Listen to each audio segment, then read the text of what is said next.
Bienvenue à cette leçon sur l'amour. C'est une leçon dans la série intitulée Notre foi. Je m'appelle David. Et je m'appelle Elicia. Nous serons vos narrateurs pour cette leçon. On peut se demander ce que l'on entend par amour. Quel rôle doit jouer l'amour dans notre vie? Comment la Bible nous guide-t-elle? Dans cette leçon, nous explorerons qu'est-ce que l'amour, nous verrons ce que le grand commandement nous dit sur l'amour et la parabole du bon samaritain. Nous verrons quel sens cela a dans notre vie. Ensuite, nous résumerons ce que nous avons appris. Commençons par qu'est-ce que l'amour? Dans une précédente leçon sur les vertus, nous avons vu que l'amour, au sens de charité ou d'agapé, était une des vertus. Nous rappelons les paroles de la Bible. Maintenant dont ces trois choses demeurent, la foi, l'espérance, la charité, mais la plus grande de ces choses, c'est la charité. Dans cette leçon, nous verrons comment la foi de Dieu et l'espérance qui en découle nous aident à aimer. Nous verrons aussi comment la sagesse est liée à l'amour. Voyons quelques définitions de l'amour. Agapé est grec pour l'amour sacrificiel que Dieu étend à son peuple. Amour, signifiant agapé en grec, par opposition à eros et philia, ou en latin amor, est un fort sentiment d'affection personnelle, d'attention et de désir du bien-être des autres. C'est une caractéristique principale de la nature de Dieu et l'expression suprême de la foi et de l'action chrétienne. L'écrivain et théologien chrétien C.S. Lewis décrit 4 formes d'amour. L'affection, c'est comme l'amour entre un parent et son enfant. Il comprend le besoin amour de l'enfant et le cadeau amour du parent. L'amitié, ou philia en grec, c'est comme l'amour entre amis aussi proches que frères et sœurs. C'est le lien fort existant entre des personnes qui partagent des valeurs, des intérêts ou des activités communes. C'est une admiration et un amour profondément reconnaissant. Il est librement choisi. L'amour romantique est comme l'amour entre un couple marié. La charité, ou agapé en grec, est l'amour inconditionnel de Dieu. C'est l'amour qui existe indépendamment des circonstances changeantes. C'est une vertu chrétienne et le plus grand des amours et des vertus. Nous voyons des exemples de ces formes d'amour dans la Bible. Il y a un amour parental entre la mère de notre Seigneur et l'enfant Jésus. Il y a le lien d'amitié entre les 12 apôtres. Nous voyons l'amour romantique aux noces de Cana de Galilée et nous voyons l'amour de Dieu pour nous. Au cours de notre vie, certaines formes d'amour semblent prendre le pas. Par exemple, dans la petite enfance, nous pouvons éprouver de l'affection ou un amour besoin. Un bébé a besoin de ses parents pour survivre.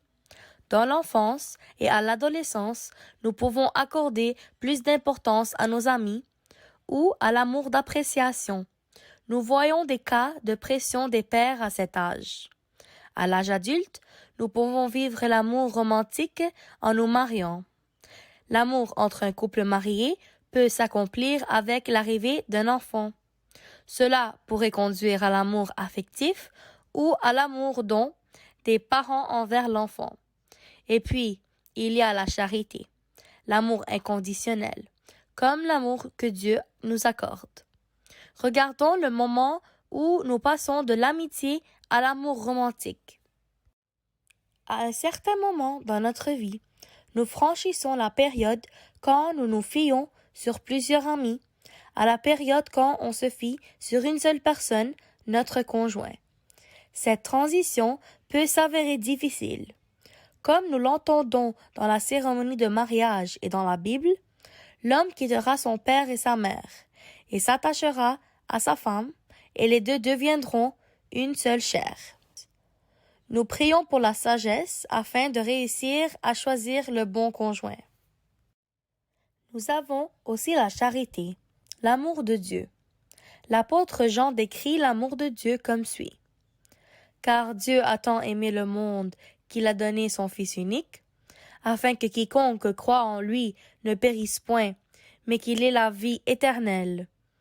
Dieu, en effet, n'a pas envoyé son Fils dans le monde pour qu'il juge le monde, mais pour que le monde soit sauvé par lui.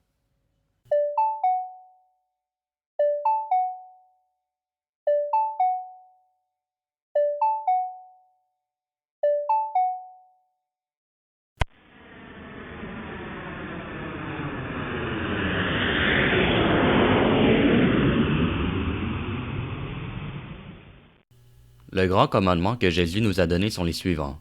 Tu aimeras le Seigneur, ton Dieu, de tout ton cœur, de toute ton âme, de toute ta force et de toute ta pensée, et ton prochain comme toi-même. Mais qui est notre prochain?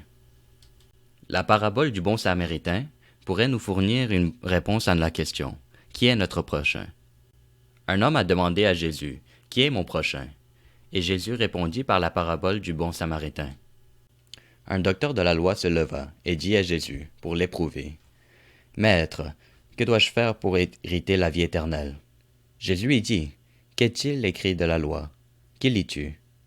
Il répondit, Tu aimeras le Seigneur, ton Dieu, de tout ton cœur, de toute ton âme et de toute ta force, et de toute ta pensée, et ton prochain comme toi-même. Tu as bien répondu, lui dit Jésus. Fais cela et tu vivras. Mais lui, voulant se justifier, dit à Jésus, Et qui est mon prochain? Et Jésus reprit la parole et dit, Un homme descenda de Jérusalem à Jéricho. Il tomba au milieu des brigands, qui le dépouillèrent, et le chargèrent de coups, et s'en allèrent, le laissant à demi-mort. Un sacrificateur, qui par hasard descendait par le même chemin, ayant vu cet homme, passa outre. Un Lévite, qui arriva aussi dans ce lieu, l'ayant vu, passa outre. Mais un Samaritain, qui voyageait, était venu là, fut ému de compassion lorsqu'il le vit. Il s'approcha et banda ses plaies, en y versant de l'huile et du vin, puis il le mit sur sa propre monture, le conduisit à une hôtellerie, et prit soin de lui. Le lendemain, il tira 2 paniers, les donna à hôte, et dit, Aie soin de lui, et que tu dépenseras de plus, je te le rendrai à mon retour. Lequel de ces 3 te semble avoir été le prochain de celui qui est tombé au milieu des brigands? C'est celui qui a exercé la miséricorde envers lui, le répondit le docteur de la loi. Et Jésus lui dit, Va, et toi, fais de même. Donc, nous sommes censés de faire preuve de miséricorde.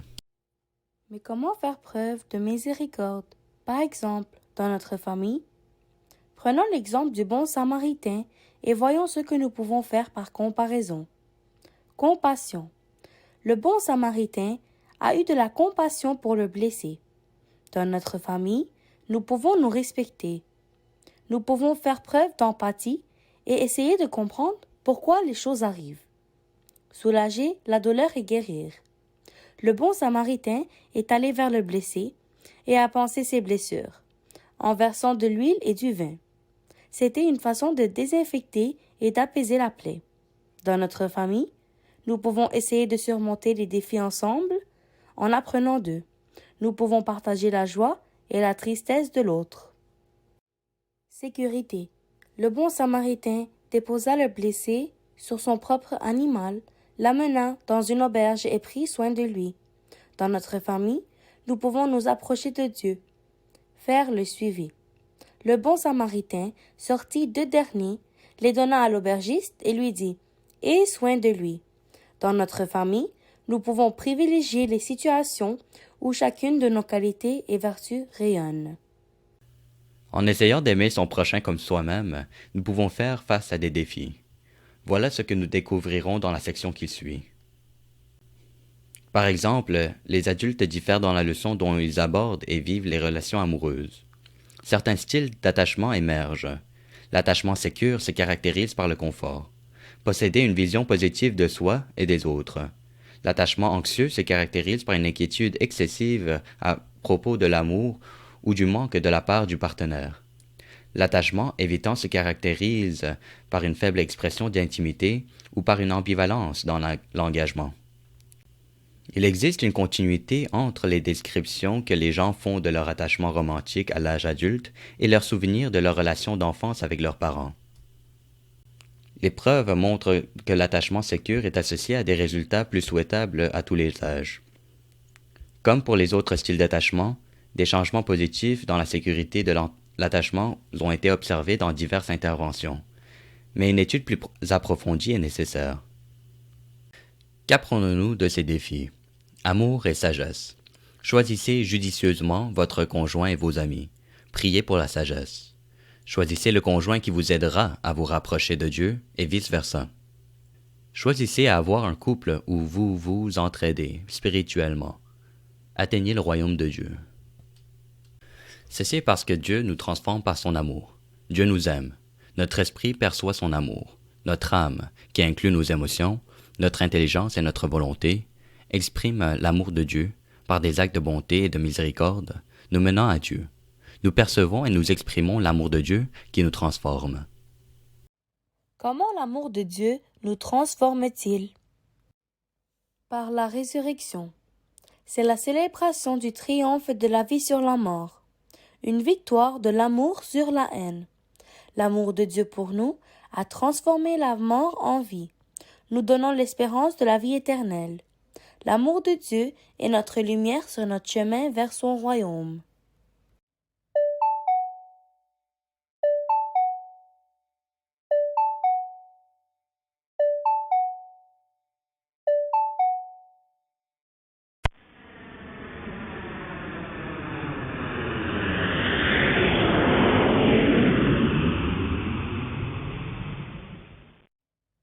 Explorons le sens de cela dans notre vie. Il y a un hymne qui aide à clarifier ce sens. Écoutons-le. Je t'aimerai, Seigneur, ma force.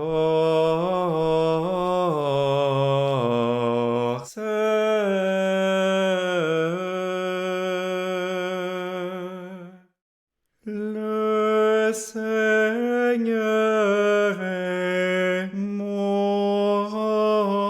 mon rempart, mon refuge et mon libérateur.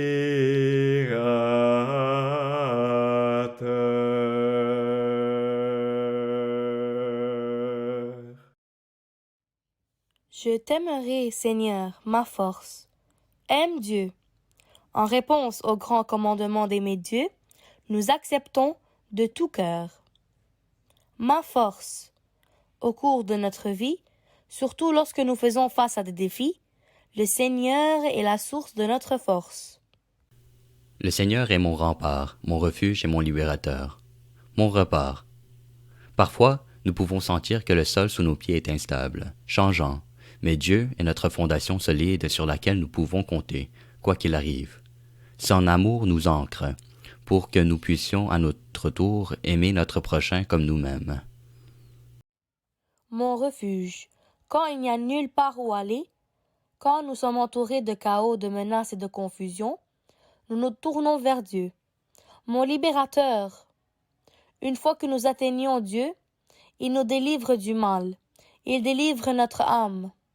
On dit ma force, mon refuge, et ainsi de suite, car c'est une prière très personnelle entre chacun de nous et Dieu.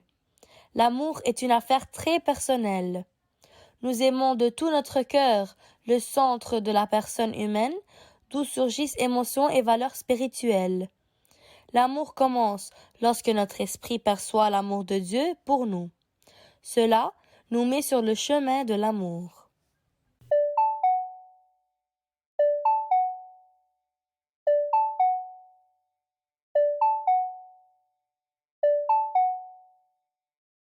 Résumons ce que nous avons appris.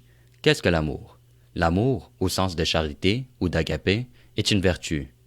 Agapé est grec pour l'amour sacrificiel que Dieu étend à son peuple. L'amour, au sens d'agapé, est un fort sentiment d'affection personnelle, d'attention et de désir pour le bien-être des autres.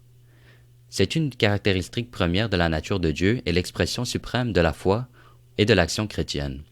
En psychologie, l'amour est une émotion complexe. C.S. Lewis a identifié 4 formes d'amour: l'affection, parent-enfant, l'amitié, philia, l'amour romantique d'un couple marié, la charité ou agapé. Le bon samaritain. Aime ton prochain comme toi-même. Et qui est mon prochain? Demanda un homme à Jésus, qui répondit par la parabole du bon samaritain.